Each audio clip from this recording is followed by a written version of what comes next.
বন্ধু বান্ধৱী সকল পোনপ্ৰথমতে মই অসমবাসী ৰাইজৰ হৈ যোৱা সময়ত পেহেলগামত সংঘটিত হোৱা মৰ্মান্তিক ঘটনাৰ বাবে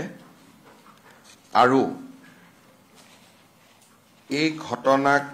বাস্তৱত ৰূপায়ণ কৰা পাকিস্তানৰ যি কাৰ্যকলাপ তাক আমি গভীৰভাৱে নিন্দা কৰিছোঁ। প্ৰধানমন্ত্ৰী নৰেন্দ্ৰ মোদী ডাঙৰীয়াই সন্ত্ৰাসবাদক দেশৰ পৰা সম্পূৰ্ণৰূপে পৰাজিত কৰিবলৈ যি আজি বিহাৰত সংকল্প ঘোষণা কৰিছে তাক আমি সম্পূৰ্ণৰূপে সমৰ্থন জনাইছোঁ আৰু পাকিস্তানৰ বিৰুদ্ধে ল'বলগীয়া সকলো ধৰণৰ ব্যৱস্থাৰ বাবে আমি অসমবাসী ৰাইজৰ সম্পূৰ্ণ সমৰ্থন আগবঢ়াইছোঁ। জম্মু কাশ্মীৰৰ পেহেলগামত হোৱা ঘটনাত আপোনালোক ইতিমধ্যে সকলো অৱগত যে আমাৰ 25 গৰাকী ভাৰতীয় লোক বা ভাৰতীয় নাগৰিকৰ নিহত হৈছে আৰু এগৰাকী নেপালৰ লোকো বা নেপালৰ নাগৰিকো এই ঘটনাত নিহত হৈছে। আমি অসম চৰকাৰে সিদ্ধান্ত গ্ৰহণ কৰিছোঁ যে এই ঘটনাত নিহত হোৱা প্ৰতিগৰাকী বিদেশী আত্মা বা বিদেশী ব্যক্তিৰ পৰিয়াললৈ আমি 5 লাখ টকাকৈ এটা সামান্য আৰ্থিক সাহায্য আগবঢ়াম। তেখেতসকলৰ যি সন্ত্ৰাসবাদৰ বিৰুদ্ধে তেখেতসকলৰ যি সংগ্ৰাম বা তেখেতসকলৰ যি ত্যাগ তাক আমি সোঁৱৰণ কৰি আৰু তেখেতসকলৰ পৰিয়ালৰ প্ৰতি শ্ৰদ্ধা জনাই আমি এটা কিঞ্চিত 5 লাখ টকাৰ আৰ্থিক সাহায্য এটা প্ৰতিগৰাকী নিহতৰ পৰিয়াললৈ আগবঢ়াবলৈ আমি সিদ্ধান্ত গ্ৰহণ কৰিছোঁ। বহুদিন ধৰি আমাৰ ৰাজ্যখনো সন্ত্ৰাসবাদত আক্ৰান্ত হৈ আছিলে, সেয়েহে সন্ত্ৰাসবাদত নিহত প্ৰতিটো পৰিয়ালৰ দুখ আৰু মৰ্মবেদনা আমি অনুভৱ কৰোঁ আৰু দেশত এনেধৰণৰ ঘটনা বিশেষকৈ পেহেলগামত হৈ যোৱা ঘটনাই প্ৰতিজন অসমবাসীৰ মন মগজুক আঘাত কৰিছে। আমি সাংঘাতিকভাৱে দুখ পাইছোঁ আৰু এই গোটেই যুদ্ধখনত এই পৰিয়ালকেইটিৰ লগত থিয় হৈ থাকিবৰ বাবে আমি এই সামান্য ধনৰাশি প্ৰতিগৰাকী নিহত পৰিয়াললৈ আগবঢ়াবলৈ সিদ্ধান্ত গ্ৰহণ কৰিছোঁ। এই সংক্ৰান্তত আমি দেখা পাইছিলোঁ যে কিছুমান ব্যক্তিয়ে সমগ্ৰ দেশতে যিকোনো প্ৰকাৰে পাকিস্তানৰ পৰা দৃষ্টি আঁতৰাই আনি তেওঁলোকে পাকিস্তানক প্ৰত্যক্ষ বা পৰোক্ষভাৱে সমৰ্থন কৰাৰ প্ৰৱণতা এটাও আমি দেখা পাইছোঁ। অসমতো আমাৰ বিধায়ক আমিনুল ইছলামে আগবঢ়োৱা বক্তব্যই অসমৰ ৰাইজক ক্ষোভিত কৰিছে। পাকিস্তানক এক প্ৰকাৰ সমৰ্থন কৰা যিটো প্ৰচেষ্টা সেই প্ৰচেষ্টাত আমি সকলো সাংঘাতিকভাৱে আঘাত পাইছোঁ। আজি অসম পুলিচে তেখেতক দেশদ্ৰোহিতাৰ গোচৰত গ্ৰেপ্তাৰ কৰিছে আৰু মই আশা কৰোঁ যে অসম পুলিচে তেওঁক আদালতৰ সন্মুখলৈকে লৈ যাব আৰু আদালতে এই ধৰণৰ ঘটনাৰ যথাযোগ্য বিচাৰ কৰিব। মই এষাৰ কথা সকলোকে বিশেষকৈ যি বিভেদকামী শক্তি ভাৰত বিৰোধী শক্তি আমাৰ দেশত সক্ৰিয় হৈ আছে তেখেতসকলক মই সতৰ্ক কৰি দিব খোজো যে প্ৰত্যক্ষ বা পৰোক্ষভাৱে পাকিস্তানক সমৰ্থন কৰিবলৈ লোৱা যিকোনো প্ৰচেষ্টা অসমৰ মাটিৰ পৰা আমি হ'ব নিদিওঁ আৰু এনেকুৱা ধৰণৰ প্ৰচেষ্টা সংঘটিত হ'লেই ছ'চিয়েল মিডিয়াৰ পোষ্ট হওক ফেচবুকৰ পোষ্ট হওক বা আন ধৰণে প্ৰত্যক্ষ বা পৰোক্ষভাৱে পাকিস্তানক সমৰ্থন কৰিবলৈ চেষ্টা কৰিলে অসম পুলিচক পোনছাতেই ব্যৱস্থা ল'বলৈ মই নিৰ্দেশ দিছোঁ আৰু অসম পুলিচে এই ক্ষেত্ৰত সক্ৰিয়তাৰে ব্যৱস্থা গ্ৰহণ কৰিব। পাকিস্তানৰ ঘটনাটোৰ পৰা অকণমান মই আঁতৰলৈ যাব খুজিছোঁ। যোৱা কেইদিনমান আগতে মই প্ৰধানমন্ত্ৰী নৰেন্দ্ৰ মোদী ডাঙৰীয়াক নতুন দিল্লীত সাক্ষাৎ কৰিছিলোঁ আৰু এই সাক্ষাতৰ যিটো মূল লক্ষ্য সেই মূল লক্ষ্যটো আছিল যে আমি ভূপেন হাজৰিকা ডাঙৰীয়াৰ ভাৰতৰত্ন ভূপেন হাজৰিকা ডাঙৰীয়াৰ জন্ম শতবাৰ্ষিকী যাতে সুন্দৰভাৱে বছৰজোৰা কাৰ্যসূচীৰে আমি অনুষ্ঠিত কৰিব পাৰোঁ। প্ৰধানমন্ত্ৰী ডাঙৰীয়াই অসম চৰকাৰৰ এই প্ৰচেষ্টাক শলাগিছে আৰু তেখেতেও কেইটামান পৰামৰ্শ দিছে যে কেনেকৈ এই গোটেই বছৰটোক আমি ভূপেন হাজৰিকাৰ কীৰ্তি, ভূপেন হাজৰিকাৰ অৱদান ইয়াক ৰাষ্ট্ৰ মঞ্চলৈ লৈ যাব পাৰোঁ আৰু তেখেতে নিজে 8 ছেপ্টেম্বৰত এই আৰম্ভণি অনুষ্ঠানত মুখ্য অতিথি হিচাপে যোগদান কৰাৰ বাবে তেখেতে আমাক প্ৰতিশ্ৰুতি দিছে। খুব কম দিনৰ ভিতৰতে আমি ৰাজ্য চৰকাৰে উদযাপন সমিতি ঘোষণা কৰিম আৰু ইতিমধ্যে উদযাপন সমিতিত যোগদান কৰিবলৈ মই উত্তৰ পূৰ্বৰ মুখ্যমন্ত্ৰীসকলকো আহ্বান জনাইছোঁ আৰু মই ভাবোঁ যে আমি যথেষ্ট গৰিমা আৰু গাম্ভীৰ্যতাৰে সৈতে বছৰজোৰা এই কাৰ্যসূচী ৰূপায়ণ কৰিব পাৰিম। ডক্টৰ ভূপেন হাজৰিকাৰ নামত ৰিজাৰ্ভ বেংক অৱ ইণ্ডিয়া আৰু ভাৰতৰ বিত্ত মন্ত্ৰালয়ে যাতে এটা কইন বা মুদ্ৰা নিৰ্মাণ কৰে সেই তাৰ বাবে আমি ইতিমধ্যেই টেক আপ কৰিছোঁ। মই কেইদিনমান আগতে বিত্তমন্ত্ৰী নিৰ্মলা সীতাৰামন ডাঙৰীয়ানীলৈকে লিখিছোঁ এই বিষয়ে আৰু মই বিশ্বাস কৰোঁ যে ভাৰত চৰকাৰে জন্ম শতবাৰ্ষিকীৰ সময়তে ভূপেন হাজৰিকাৰ প্ৰতিচ্ছবিৰে সৈতে এটা কইন বা মুদ্ৰা প্ৰকাশ কৰিব বা আমি উন্মোচন কৰিব পাৰিম সেই বিশ্বাসো মই ৰাখিছোঁ। জন্ম শতবাৰ্ষিকী সম্পৰ্কত আমি বিভিন্ন ব্যৱস্থা হাতত ল'ম, সেই বিষয়ে সময়ে সময়ে আপোনালোকক মই জনাই থাকিম। নতুন দিল্লী ভ্ৰমণৰ সময়তে দুটা গুৰুত্বপূৰ্ণ প্ৰকল্প এটাৰ আধাৰশিলা আৰু এটাৰ উদ্বোধন কৰিবলৈ প্ৰধানমন্ত্ৰী ডাঙৰীয়াই সন্মতি প্ৰকাশ কৰে। প্ৰথম আধাৰশিলা স্থাপন কৰিবলগীয়া প্ৰকল্পটো হৈছে ৭,৫০০ কোটি টকা ব্যয় কৰি গুৱাহাটীত নিৰ্মাণ হ'বলগীয়া ৰিং ৰোড। এই ৰিং ৰোড গোটেই ব্যৱস্থাটোত এটা বিশেষ ইয়াৰ আৰু এটা অংগ থাকিব যে এই ৰিং ৰোডৰ পাৰ্ট হিচাপে নাৰেংগী আৰু কুৰুৱাৰ মাজত ব্ৰহ্মপুত্ৰৰ ওপৰত দলংখনো নিৰ্মাণ হ'ব। এই গোটেই কাম বা গোটেই প্ৰকল্পটোত ৰাজ্য চৰকাৰে এক বিশেষ ধৰণে সহযোগিতা আগবঢ়াইছে। এই প্ৰকল্পটোৰ বাবে ভূমি অধিগ্ৰহণৰ সম্পূৰ্ণ খৰচৰ 50% ৰাজ্য চৰকাৰে ব্যয় কৰিব। ৰাজ্য চৰকাৰে ফৰেষ্ট ৰয়েলিটি আৰু GST এই দুইটাই আমি নিৰ্মাণকাৰী সংস্থাক উভতাই দিবলৈ সিদ্ধান্ত গ্ৰহণ কৰিছোঁ। অৰ্থাৎ এই প্ৰকল্পটোত ৰাজ্য চৰকাৰৰ আনুমানিক কণ্ট্ৰিবিউশ্যন 1000 কোটি টকাতকৈ বেছি হ'ব।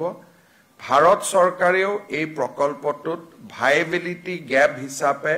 প্ৰায় 3000 কোটি টকা ব্যয় কৰিব আৰু এই গোটেই প্ৰকল্পটো ৭,৫০০ কোটি টকাৰ ব্যয়েৰে এই প্ৰকল্পটো নিৰ্মাণ হ'ব। 8 ছেপ্টেম্বৰ তাৰিখে প্ৰধানমন্ত্ৰী ডাঙৰীয়াই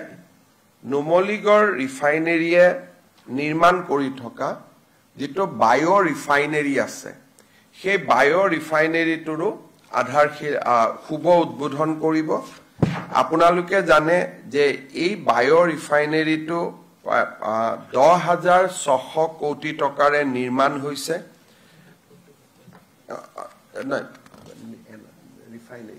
এইটো মই ফাৰ্টিলাইজাৰ কৈছো এই বায়ো ৰিফাইনেৰীটো 2019 চনত প্ৰধানমন্ত্ৰী ডাঙৰীয়াই নিজ হাতেৰে আধাৰশিলা কৰিছিলে আৰু এই বায়ো ৰিফাইনেৰীটোৰ জৰিয়তে বাহৰ ব্যৱহাৰেৰে ইথানেলৰ উৎপাদন হ'ব আৰু ভাৰতৰ ভিতৰতে এইটো প্ৰথম বায়ো ৰিফাইনেৰী হ'ব এতিয়ালৈকে ভাৰতত ভৱিষ্যতত বায়ো ৰিফাইনেৰী হ'ব কিন্তু এতিয়ালৈকে বায়ো ৰিফাইনেৰী প্ৰস্তুত হৈ উঠা নাই এই বায়ো ৰিফাইনেৰীটো এটা আমাৰ অসমৰ কাৰণে এক যথেষ্ট ডাঙৰ এটা মাইলষ্টন হ'ব 4,200 কোটি টকা ব্যয়েৰে ইয়াৰ নিৰ্মাণ কাৰ্য সম্পূৰ্ণ হৈছে এই বায়ো ৰিফাইনেৰীটোৰো প্ৰধানমন্ত্ৰী ডাঙৰীয়াই শুভ উদ্বোধন কৰিব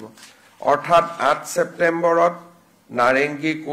কুৰুৱাৰ দলং গুৱাহাটী ৰিং ৰোড বায়ো ৰিফাইনেৰীৰ শুভ উদ্বোধন আৰু ভূপেন হাজৰিকা জন্ম শতবাৰ্ষিকী এই আটাইকেইটা অনুষ্ঠানতে প্ৰধানমন্ত্ৰী মোদী ডাঙৰীয়াই অংশগ্ৰহণ কৰিব আমি আন এটা প্ৰকল্পৰ ক্ষেত্ৰত ভাৰত চৰকাৰৰ লগত খুব ঘনিষ্ঠভাৱে কাম কৰি আছো সেইটো হৈছে নামৰূপৰ ফাৰ্টিলাইজাৰ প্ৰজেক্ট আপোনালোকে জানে যে এই প্ৰজেক্টটোত 10,600 কোটি টকা ব্যয় হ'ব আৰু এই প্ৰজেক্টটো 40% অসম চৰকাৰে ইকুইটি আগবঢ়াব বাকি বৰ্তমানৰ যি BVCL Brahmaputra Valley Fertilizer Corporation Limited তেওঁলোকৰ অংশ 11% থাকিব হিন্দুস্তান উৰ্বাৰক আৰু ৰসায়ন লিমিটেড তেওঁলোকৰ 13% থাকিব নেশ্যনেল ফাৰ্টিলাইজাৰ লিমিটেডৰ 18% থাকিব আৰু অইল ইণ্ডিয়া লিমিটেডৰ 18% থাকিব অৰ্থাৎ গোটেই কেইটা যদি অংশীদাৰী আমি যদি সন্মিলিত কৰো তেতিয়ালে আটাইতকৈ সৰ্ববৃহৎ অংশীদাৰিত্ব অসম চৰকাৰৰ হ'ব 40% আৰু দ্বিতীয় অংশীদাৰিত্ব হ'ব অইল ইণ্ডিয়া লিমিটেড আৰু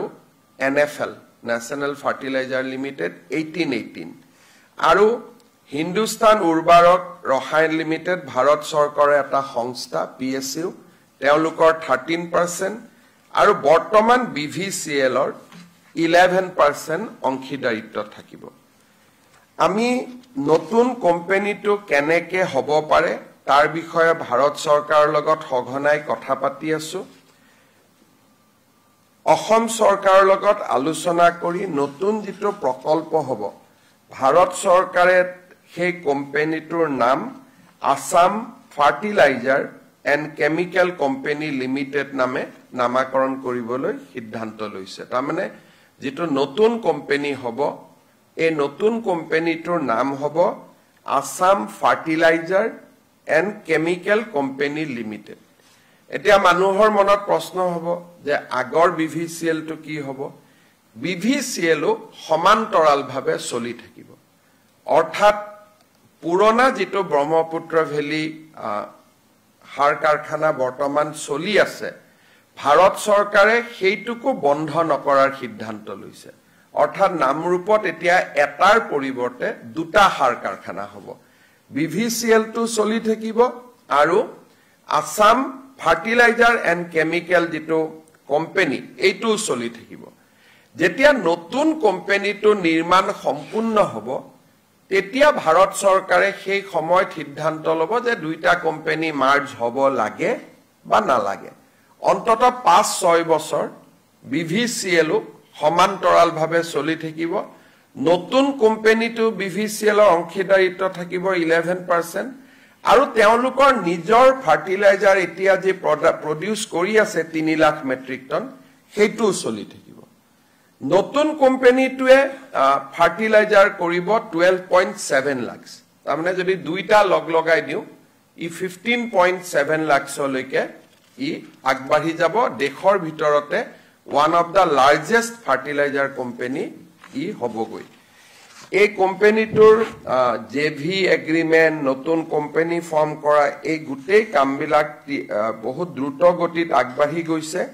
আৰু মই ভাবো যে নতুন কোম্পানীটোৰ কাম কাজৰ টেণ্ডাৰ আদিও সেপ্টেম্বৰত প্ৰকাশ হ'ব আৰু ডিসেম্বৰৰ ভিতৰত এই নতুন সাৰ কাৰখানাটোৰ আমি কাম আৰম্ভ কৰিব পাৰিম সমান্তৰালভাৱে বিভিসিএলও যাতে আৰ্থিক সংকটত নপৰে সময়ে সময়ে ভাৰত চৰকাৰে তাতো পুঁজিৰ যোগান ধৰি থাকিব যাতে পুৰণা কোম্পানীটো বন্ধ হৈ নাযায় নতুন কোম্পানীটো নিৰ্মাণ হয় আৰু 5-6 বছৰ পিছত সিদ্ধান্ত লোৱা হ'ব যে পুৰণা নতুন দুইটা একে হৈ যাব নে দুইটাই সমান্তৰালভাৱে আৰু কিছুদিন চলি থাকিব তাৰ মানে অসমৰ কাৰণে দুটা ভাল খবৰ বিভিসিএলও চলি থাকিব আসাম ফাৰ্টিলাইজাৰ এণ্ড কেমিকেল যেটো নতুন কোম্পানী হেতু চলি থাকিব বৰ্তমান পৰৱৰ্তী সময়ত তাৰ সিদ্ধান্ত হ'ব নতুন কোম্পানীটোত বিভিসিএলৰ 11% অংশীদাৰিত্ব থাকিব অসম চৰকাৰৰ 40% অংশীদাৰিত্ব থাকিব এই দুইটা কথা আমাৰ খুব বিশেষকৈ বায়ো ৰিফাইনাৰী নামৰূপৰ সাৰ কাৰখানা এই দুইটা কথা খুব সুন্দৰভাৱে আগবাঢ়ি গৈছে এডভান্টেজ অসমৰ সময়ত আমি আদানী গ্ৰুপৰ লগত 50,000 কোটি টকাৰ বিনিয়োগৰ কথা পাতিছিলো তেওঁলোকেও খুব ইন্টাৰেষ্ট লৈছে তেওঁলোকেও মোক প্ৰতিশ্ৰুতি দিছে যোৱা 10 দিনত দুবাৰকৈ তেওঁলোকে আহি মোক সাক্ষাৎ কৰিছে যে অক্টোবৰ মাহৰ ভিতৰত তেওঁলোকে গুৱাহাটী বিমানবন্দৰৰ শুভ উদ্বোধন কৰিব হিদিনাখনেই তেওঁলোকে গুৱাহাটীৰ এৰো চিটিৰ কাম নতুনকৈ শুভাৰম্ভণি কৰিব আৰু অসমত যদি অসম চৰকাৰৰ লগত আমি প্ৰকল্প মাটি বাৰী দিব পাৰো তেতিয়ালে তেওঁলোকে বাকি থকা 40,000 কোটি টকাও এয়াৰপোৰ্ট এৰো চিটি 10,000 কোটি টকা বাদ দি বাকি 40,000 কোটি টকাও তেওঁলোকে খুব সোনকালে ব্যয় কৰিব খুজিছে ঠিক তেনে ধৰণে আমাৰ এডভান্টেজ অসমৰ সময়ত স্বাক্ষৰিত হোৱা ভাৰত চৰকাৰৰ দুটা প্ৰজেক্ট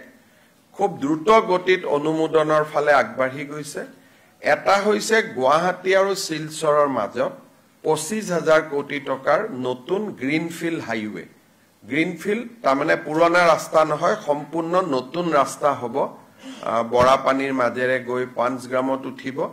হিউ খুব এটা অনুমোদনৰ দিশত তীব্ৰ গতিত আগুৱাই গৈছে আৰু নুমলীগড় আৰু গহপুৰৰ মাজৰ টানেলৰ অনুমোদনৰ দিশতো খুব আগুৱাই গৈছে গতিকে এই গোটেইখিনি যদি হৈ যায় তেতিয়াহলে ডিসেম্বৰ মাহৰ ভিতৰতে প্ৰায় 1 লাখ কোটি টকা এডভান্টেজ অসমত ঘোষণা কৰা প্ৰায় 1 লাখ কোটি টকা আমি ধৰাতলত দেখিব পাম হয়তো অলপ বেছিও হ'ব পাৰে যদি কাছাৰৰ ৰাস্তা হয় 25,000 নুমলীগড় 12,000 25 বাৰে 37,000 আদানীৰ 50,000 87,000 নামৰূপৰ সাৰ কাৰখানা 10,000 তাৰমানে 97,000 আৰু কেইবাটাও প্ৰকল্পৰ বা উদ্যোগৰ লগত আমাৰ কথা বতৰা চলি আছে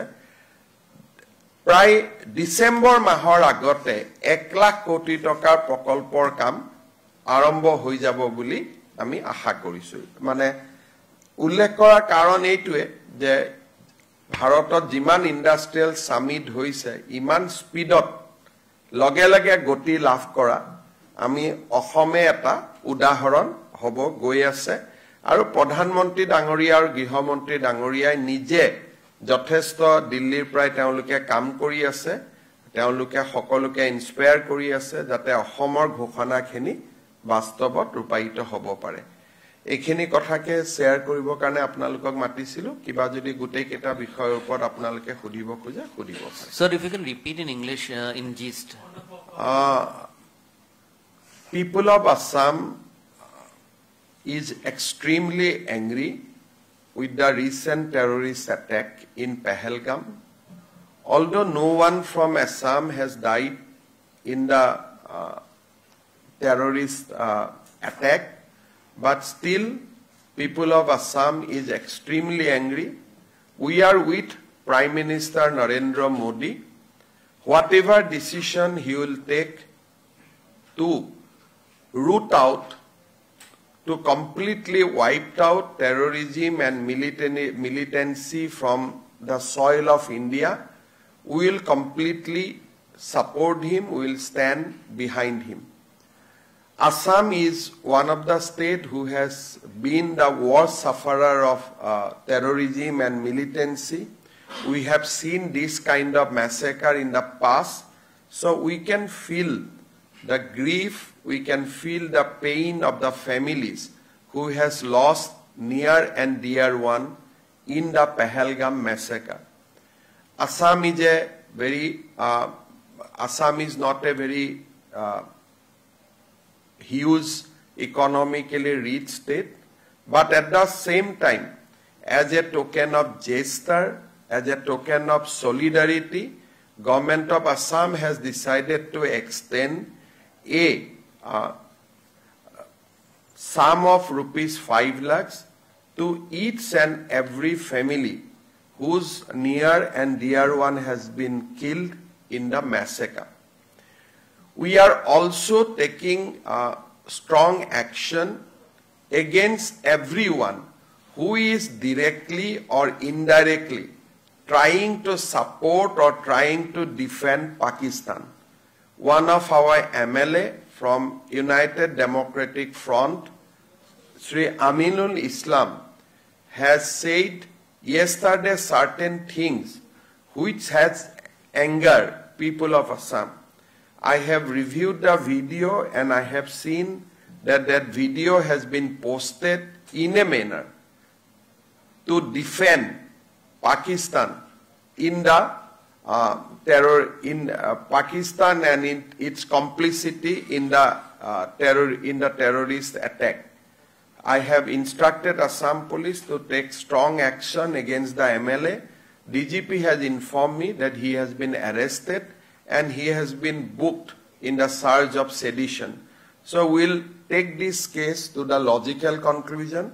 I'd like to warn everybody who is in Assam that any attempt to defend Pakistan directly or indirectly will be taken head on and will take strongest possible action. The action against the MLA is one such example, but we can go further and we'll hunt down each and everybody, whoever try to support directly or indirectly Pakistan, and this is what we have conveyed in strongest possible terms to my police and also to the other law enforcing agencies.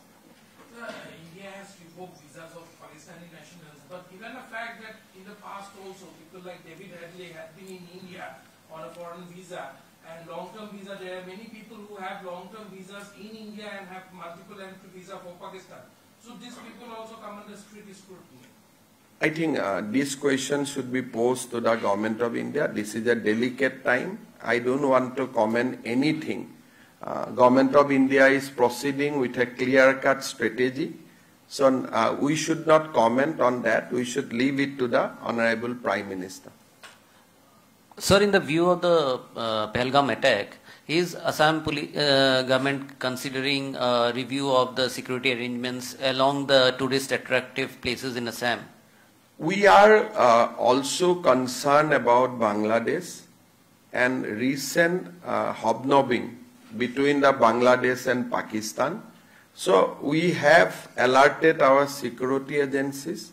to take a watch whatever is going on across the border and also remain vigilant. However, we directly do not share any land borders with Pakistan. So that is why I think our concern in regard to Pakistan will be, it may not be that high in compared to the state of Kashmir or Punjab or Rajasthan or Gujarat. However, we are remain alert and will remain alert. সাংসদ গৌৰৱ গগৈ পাকিস্তানত 15 দিন আছিল বুলি আপুনি কৈছিল কেনেকৈ কৈছিল কিবা I have not named anyone. but an important functionary of Congress Parliamentary Party who happens to be MP from Assam has stayed 15 days in Islamabad without informing government of Assam or government of India. He has crossed over to Pakistan through the Atari border in order to avoid normally when people go to airport, there are a lot of attention. So in order to avoid the attention, he has used the land border. He has used that Atari road. I am not name anyone, but this matter is under investigation of SIT. We have got certain important evidence that the wife of MP used to receive salary from Pakistan for good 3 years. She was working in Delhi, but her salary used to came from Pakistan. So these evidences are already with us. We have examined the various staff of that organization. Everybody has confessed, yes, that is true. We have statements. However, in the month of June, July, we are going to discuss this thing with the Honorable MP. Assam Police SIT will meet the MP as well as his family to have his point of view, and then report will be submitted before September. But it is a fact that he spent good 15 days in Islamabad without informing Government of India and Government of Assam.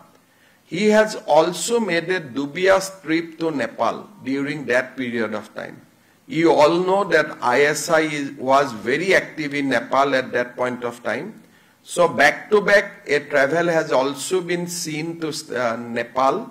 We have examined, there was no public engagement reported. It was mostly a clandestine visit.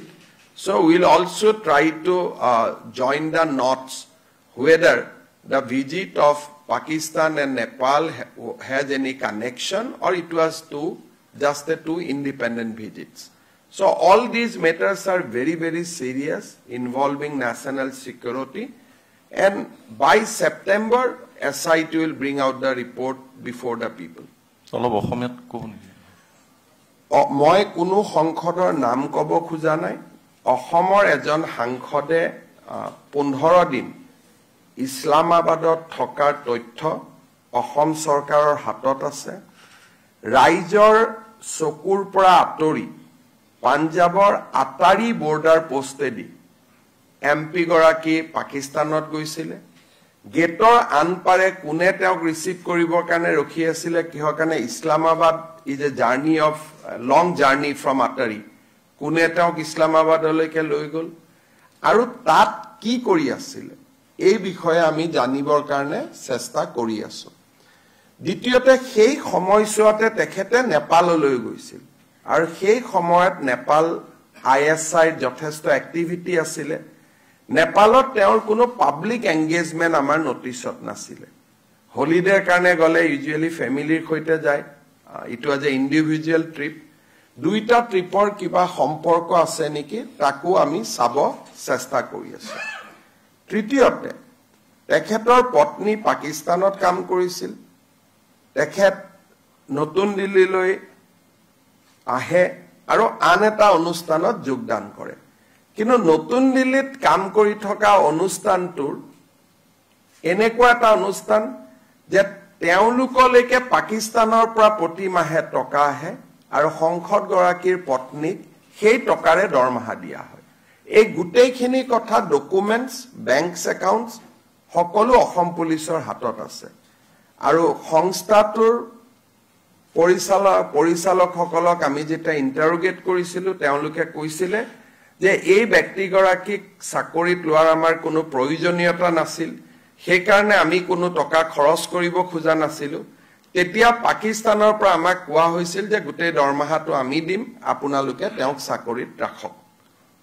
এই গুটেই কথাখিনি ৰেকৰ্ডত আছে গতিকে সেপ্টেম্বৰলৈকে মই ভাবো আৰু বহুত কথা পোহৰলৈ আহিব SIT ইনভেষ্টিগেশ্যন ৰিপৰ্ট আমি সদনৰ সন্মুখতো ৰাখিম সাংবাদিকসকলৰ সন্মুখতো ৰাখিম যিমান দূৰলৈকে পাৰো আমি তদন্ত কৰিম আৰু যিমান দূৰলৈ আমি নোৱাৰো ভাৰত চৰকাৰৰ কোনোবা এটা সংস্থাক ফাৰ্ডাৰ তদন্তৰ আমি দায়িত্ব হয়তো দিবলগীয়া হ'ব পাৰে মই ক্ষেত্ৰতে কোনে তেওঁ নিজেই তেওঁ ৰাজনীতি কৰা মানুহ তেওঁক কোনে সহায় কৰিব এটা পাকিস্তানৰ কোনোবা ৰাজনীতিবিদে সহায় কৰিছিল নাই কৰা সেইটোতো মেটাৰ অফ ইনভেষ্টিগেশ্যন আৰু মই জানো মই নিশ্চিত যে কংগ্ৰেছ দলকো তেওঁ এই গোটেই কথাটো জনোৱা নাই গতিকে ইয়াত মই বাকি কোনো কংগ্ৰেছ লিডাৰক টানিব খোজা নাই জুন জুলাই মাহত তেওঁৰ পত্নীক নাই সবকে সুধিম স্বামী পত্নী আমি সবকে সুধিম কাৰণ আমি তেখেতসকলক নুসুধাকৈতো একপক্ষীয়ভাৱেতো একো এটা ৰুলছ নেচাৰেল জাষ্টিচ কিবা এটা অভিযোগ কৰাৰ আগতে দুইজনৰতো ভিউজটো ল'ব লাগিব গতিকে আমি ডেফিনেটলি কথাটো পাতিবই লাগিব আৰু কিবা আছে এখিনি হ'ব ঠিক আছে ধন্যবাদ